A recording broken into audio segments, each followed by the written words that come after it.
Vamos lá, pessoal. Mais uma gravação aí para vocês de análise técnica para leigos, episódio 12. Tá?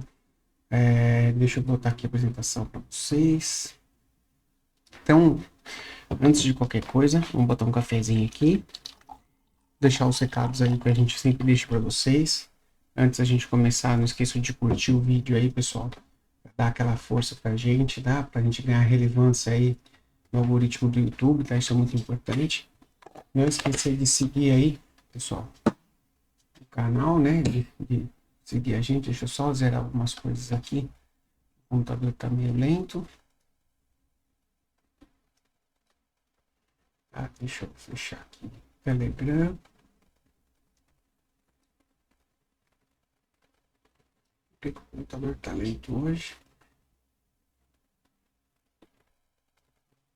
Acho que agora ficou. Vou fechar o e-mail também.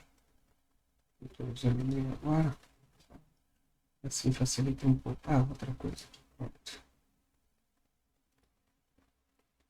Fechar aqui o Chrome, que o Chrome puxa muito também. Outra coisa. Então, tomar um golinho de café. Vamos lá, pessoal. Então, quem quiser apoiar o canal, a gente tem um Pix aí em cima para apoiar o canal, para a gente estar adquirindo novos livros e gravando novos conteúdos para vocês, tá, pessoal? Todos os livros que for adquirido via Pix, depois a gente vai sortear no canal para vocês. Deixa eu tirar esse microfone, porque não é esse aqui que eu estou usando. Eu estou usando esse microfone aqui, que foi o microfone que foi comprado através do apoio de vocês. Muito obrigado. Tá? Então vamos lá, pessoal. Quando a gente vai falar de volatilidade, dando continuidade do livro, a gente tem várias maneiras de medir a volatilidade, de estimar a volatilidade do ativo, né?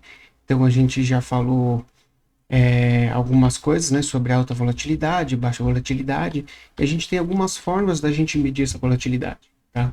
Antes da gente falar da banda de Bollinger, uma forma que a gente tem é o tamanho do candle, tá? Então quando a gente vem operando candle, a gente vê os candlezinhos pequenininhos, um do lado do outro, a gente identifica que essa volatilidade está baixa.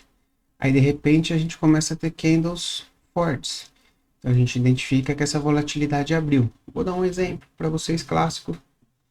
Quando a gente tem abertura e fechamento, abertura do S&P é um clássico, tá? Eu só vou mostrar aqui para vocês. Deixa eu ver se eu consigo jogar aqui nessa tela. Tá em outra tela aqui, peraí, pessoal. Ó.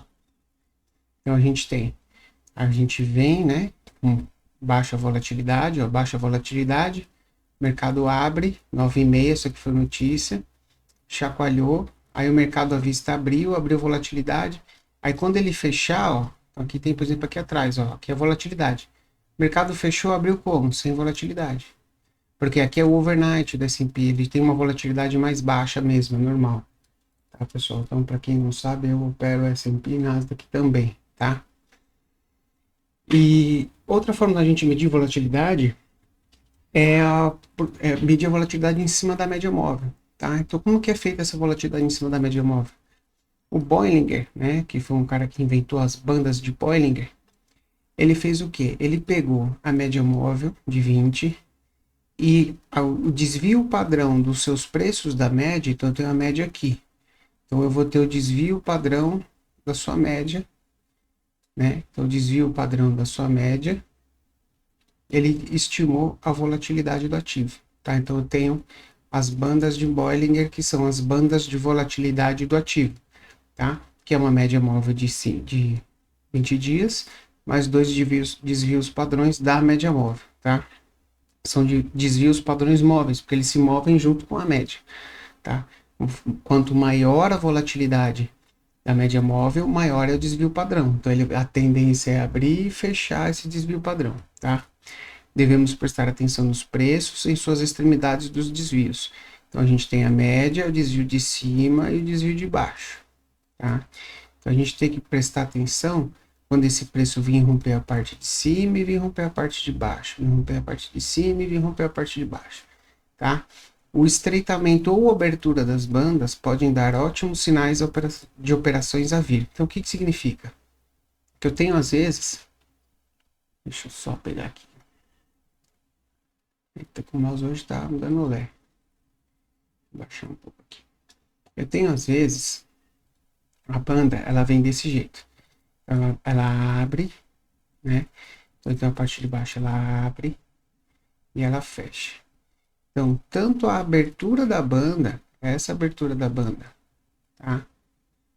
Quanto o fechamento da banda, me dá um trade. Por quê? No caso da abertura, eu sei que o preço rompeu a banda, ele está muito volátil, ele tende a voltar para a média. Lembra que a média está aqui no meio. Mesma coisa para baixo, o preço rompeu para baixo, ele tende a voltar para a média. Quando a gente tem um estreitamento da banda, o trade ele está sem volatilidade, o ativo está sem volatilidade. A qualquer momento ele vai abrir volatilidade. Então a gente tem um trade que a gente compra a volatilidade. E aqui a gente está vendendo a volatilidade, tá? Então vou mostrar isso para vocês no gráfico. Vocês vão ver como funciona. Então vamos aqui no limpo. Então aqui eu tenho banda de Bollinger. Eu vou botar aqui nos 2 minutos para vocês entenderem. Então, quando eu tenho aqui, então, por exemplo, ó, o preço subiu e começou a lateralizar. A diferença de preço aqui da média, ela não é significativa, então as bandas, elas estão abertas. Quando eu tenho um estreitamento de banda, eu sei que a média ela está estável. Então o preço, ele tá, mesmo que ele esteja para cima e para baixo, ele vai comprimindo, então ele vai fazendo com que a banda aperte junto com ele. Então a banda apertou. Quando eu tenho essa banda apertada, aqui ó, quando eu tenho essa banda apertada, eu posso ter um trade onde o ativo ele vai romper para um dos lados. Então eu vou procurar, por exemplo, se tiver uma congestãozinha, eu vou tentar pegar um rompimento dessa congestão. Então o que eu tenho aqui? Só para vocês entenderem, tá, pessoal? Então aqui eu tenho uma congestão, não tem? Ó, vou botar um quadradinho para vocês vão entender bem. Então aqui eu tenho uma congestão. Se eu tenho uma congestão, o rompimento dessa congestão dá um trade. Porque ele vai abrir volatilidade quando romper essa congestão. Então isso é um trade. Outro trade de banda de Bollinger é isso aqui, ó. Ele abre, ele fecha fora da banda de Bollinger, fecha dentro da banda de Bollinger. E você vem buscar o quê? A central ou a linha inferior. Então isso é o trade que chama fechou fora, fechou dentro. Eu vou deixar um vídeo aqui, vai aparecer aqui em cima para vocês, sobre setups de banda de Bollinger, tá? Eu tenho um vídeo só sobre isso, vou deixar aí para vocês, que é bem interessante. Vai explicar toda a banda de Bollinger e vai mostrar os setups da banda de Bollinger também, tá? E avançando aqui agora, vamos um bolinho aqui no café. Avançando aqui agora, a gente vê numa coisa que eu gosto muito, inclusive tem muitos vídeos aqui no canal, que é quando a gente ignora o tempo utilizando gráficos atemporais, né? Então a gente vai usar gráficos atemporais, porque eles vão mostrar para a gente o simples movimento do preço. Então, um pivô vai ser um pivô, não vai ser um monte de barrinha e de repente rompe. Então eu vou ter um pivô bem desenhado, eu vou ter movimentos bem harmônicos, tá? A ideia do gráfico atemporal é isolar a interferência dos preços, porque muitas vezes ele pode fazer o quê? Ele sobe, fica de lado um tempão no gráfico de 5 minutos e depois rompe. No gráfico de pontos, por exemplo, num gráfico atemporal, ele vai fazer isso aqui. Porque enquanto ele não sair desse range aqui, o gráfico não vai fazer nada. Ele vai ficar parado trabalhando ali. Vai ficar ali naquela região de preço, ele vai ficar ali. Ele só vai fazer uma outra marcação para cima quando ele andar X pontos. Então o gráfico, ele só exibe preço, ele só exibe um movimento a partir do momento que você tem uma mudança significativa do preço, tá? Então quando o preço faz um movimento significativo, é que o gráfico vai se mover, que é a essência do gráfico de pontos ou gráfico de ponto e figura. Gráfico de ponto e figura, pessoal, vou ter que pegar um exemplo e vou mostrar para vocês. Então, vamos pegar aqui, capítulo 15. 14, 15. Gráfico de ponto e figura aqui. Tá? Então, isso é um gráfico de ponto e figura, tá, pessoal? O ponto e figura ele vai ser desse jeito para vocês.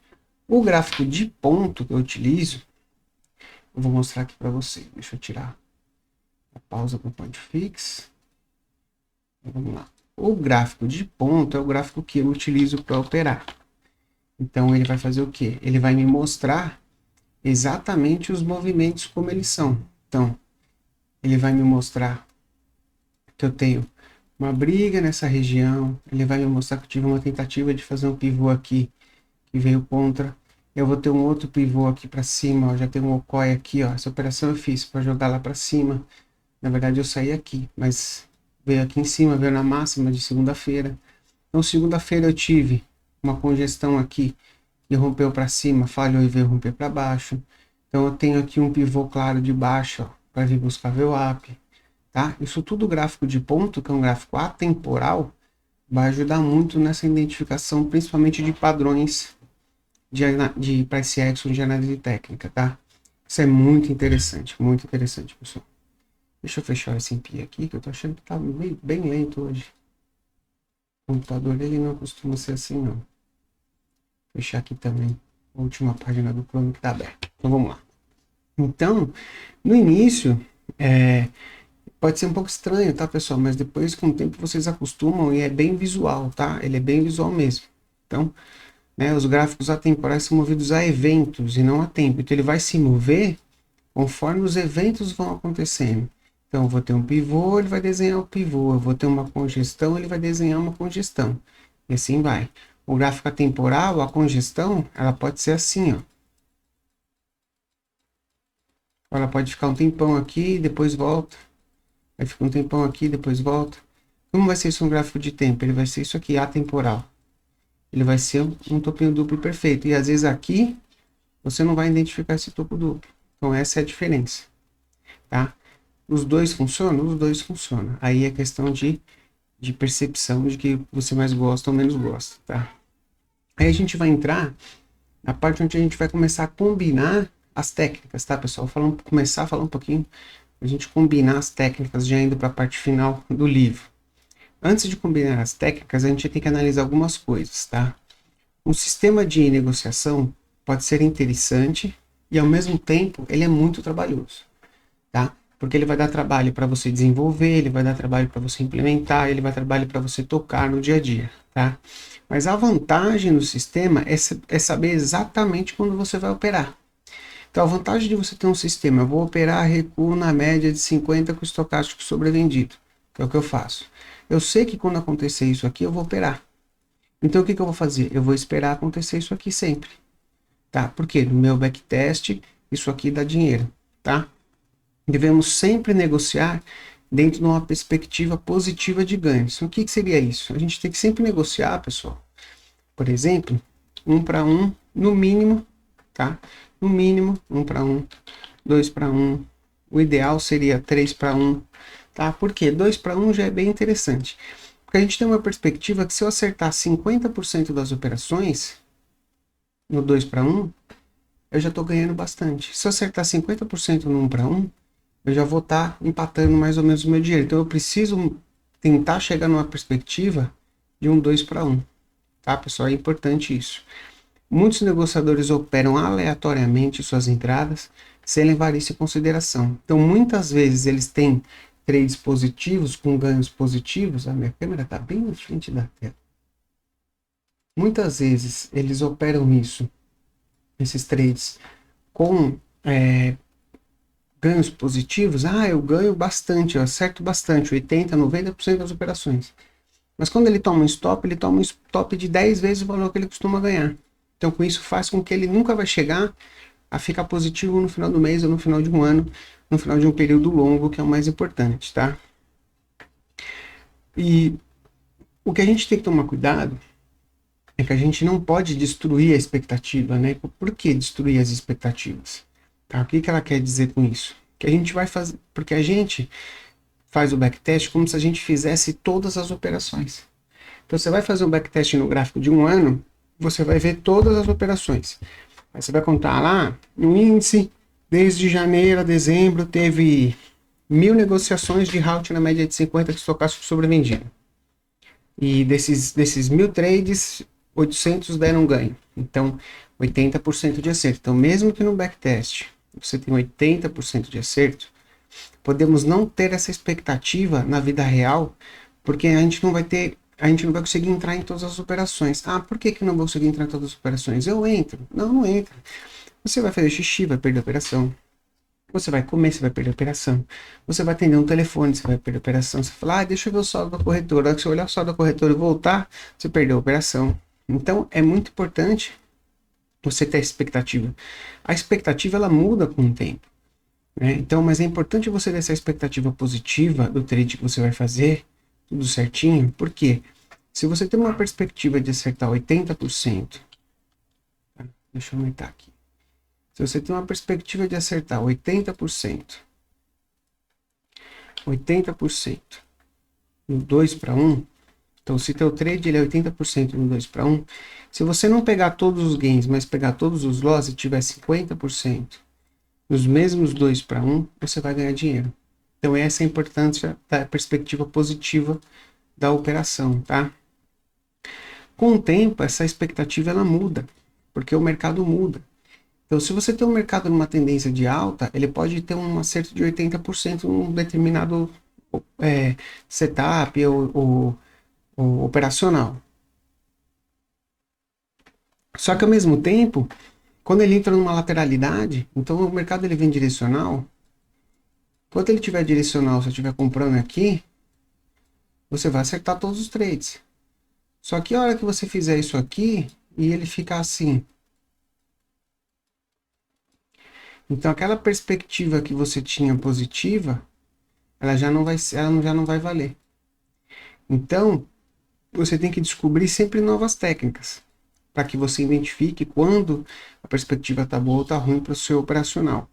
Quando você descobre novas técnicas, você não pode simplesmente adicionar elas sem antes testar as expectativas em backtest. Você fala, descobri uma técnica nova de, sei lá, Halt na média de 77 com MACD invertido. Sei lá, imitei agora isso. Volta um ano no ativo que você está operando e testa todas as vezes que deu entrada, o que aconteceu, se deu ganho, se deu loss, qual foi o stop, qual foi o ganho médio, o stop médio e tudo mais, para que você saiba que tem uma perspectiva positiva nesse novo operacional antes de pôr ele em prática, tá? A gente pode aumentar a expectativa positiva entrando gradualmente e saindo de uma só vez. Então, por exemplo, eu já fiz muito isso. Então, eu tenho um rompimento, por exemplo. Então, vamos supor que eu tenho aqui uma congestão, o ativo ele vem e eu vou fazer um trade aqui de rompimento, por exemplo. O ativo rompeu aqui, eu vou fazer um trade aqui. Em vez de eu pôr 10 lotes aqui, eu vou pôr 5. O ativo rompe e faz um pullback, eu ponho mais 5. Aí ele rompe o pullback aqui de pós-rompimento, eu ponho mais 5. Então, eu vou entrar gradualmente. Quando ele for, vamos supor, no meu alvo aqui em cima, eu vou sair com a mão toda de uma vez. Essa é uma forma de você aumentar a sua expectativa. Porque se você faz essa primeira entrada e dá errado e ele volta, o stop vai ser só com 5 e não com 15. Tá? Então essa é a ideia. Eu não utilizo mais isso, mas já usei muito e dá certo, tá? Descobrindo porque os setups funcionam, tá? Então, você tem que descobrir por que seu setup funciona, como que ele funciona. Vale a pena você entrar antecipado? Então, eu vou entrar aqui para pegar esse topinho. Aí, por exemplo, eu vou dar um exemplo prático, tá? Exemplo prático. Às vezes funciona, às vezes não. Então, por exemplo, nesse trade aqui que eu fiz agora no final da tarde, que eu acabei saindo no 0 a 0, por exemplo, o trade confirmado, deixa eu puxar para cá. Aqui, agora sim. O trade confirmado seria onde eu entrei, que seria na superação dessa máxima. Mas eu posso fazer um trade antecipado nessa região, porque o candle vem caindo, aí ele vira e começa a subir. Quando ele vira, entra o volume e começa a subir, eu posso fazer uma entrada aqui na intermediária com stop mais curto. Então eu tenho uma entrada antecipada e uma entrada confirmada. Eu opero entrada confirmada. O Nicolas opera entrada antecipada. Quem quer conhecer o Nicolas, tem um vídeo dele aqui no canal. Batendo papo com o Nicolas Gumucho, um trader que eu conheço, que a gente opera bastante junto. Os dois teve ganho? Os dois teve ganho. Ele passou menos calor, porque ele entrou aqui com o stop curtinho. A perspectiva dele é maior. Porque se ele saísse com os mesmos 200 pontos que eu ganhei 1 para 1. E ele ganhou quanto? Ele ganhou 4 para 1. Então ele consegue entrar muito mais pesado na operação com um stop muito mais curto. Mas eu não me adapto a esse tipo de operacional. Então eu prefiro entrar da forma que eu faço no 1 para 1 ou 2 para 1, tá? Eu prefiro. Então isso aí é operacional de cada um. Cada um vai ter uma forma de operar. Isso não tem o que fazer. Isso vai tá? Vocês mesmos vão perceber isso, tá? Quais as desvantagens? Ah, e outra coisa, né? Então, vamos lá, entrada antecipada e entrada confirmada, eficiente, né? Só que o que acontece? Qual a diferença? Quando eu entro na confirmação, eu raramente vou para stop. Quando ele entra na virada, que ele pega quando o candle está virado para baixo, que o candle inverte, começa a virar para cima, que ele entra, muitas vezes o stop dele é mais embaixo, não é na mínima aqui. Então muitas vezes ele adiciona a posição e acaba saindo no meio do caminho da volta. Então eu já não gosto de fazer isso, tá? Então muitas vezes ele faz isso. Quais as desvantagens dos setups? No setup você precisa de amplo conhecimento dos movimentos e de entendimento do mercado. Então, os setups, você precisa entender a movimentação do mercado. Ah, por que eu vou vender aqui? Ou por que eu vou comprar aqui? Ou o que acontece depois que o mercado vem esticado com as médias lá em cima? Então, isso tudo é uma leitura de mercado, tá? Necessita de intensa concentração. Você precisa estar concentrado e olhando o mercado, tá? Não tem como se operar sem estar concentrado, tá? Devemos sempre continuar observando as operações. Então a gente entrou e vai ter que ficar olhando a operação até essa operação terminar. Se for um day trade principalmente, tá? Enquanto em sistemas, podemos colocar stop e gain e saída até. Então você tem um sistema de operação que você vai comprar aqui, vai vender aqui, você põe o stop, põe o gain e sai. Quando você não tem um sistema de operação, né? Quando você não tem esses sistemas, você tem que ficar na tela olhando, porque você vai pelo fluxo, você vai por outros movimentos, você vai por região de preço, você tem várias formas de operar diferentes, tá? Você pode não ter todos os dias, você pode ter um setup, por exemplo, que aparece uma vez por semana, uma vez por mês, uma vez por ano, né? Pode ter que correr vários tipos para achar o seu setup favorito. Então, se você só opera pivô, por exemplo, você só opera esse tradezinho aqui. Você só faz isso até você achar esse trade, você pode ter que correr 10, 20, 30 ativos para achar um trade se encaminhando nisso no dia, tá? Impossível se você tiver outro emprego, porque você poderá ter a atenção necessária, né? Você não deverá ter a atenção necessária. Então, se você tem um outro emprego, não dá para fazer day trade. Um swing, um position, você consegue fazer. Agora, day trade você não vai conseguir fazer, porque você vai ter atenção desviada, e eu vejo isso por muita gente fala. Ah, eu tava operando, só que lá tomei stop. Ah, tava operando, só que lá não consegui pegar a entrada. Então isso vai atrapalhar bastante. Tá certo, pessoal? Então, no próximo vídeo, a gente vai ver o que? A gente vai adicionar um pouco mais de complexidade, tá? No nosso operacional. Então a gente vai começar a adicionar mais coisas de conhecimento que a gente pode agregar no nosso operacional. Tá ok, pessoal? Então, bons estudos a todos e até a próxima. Valeu!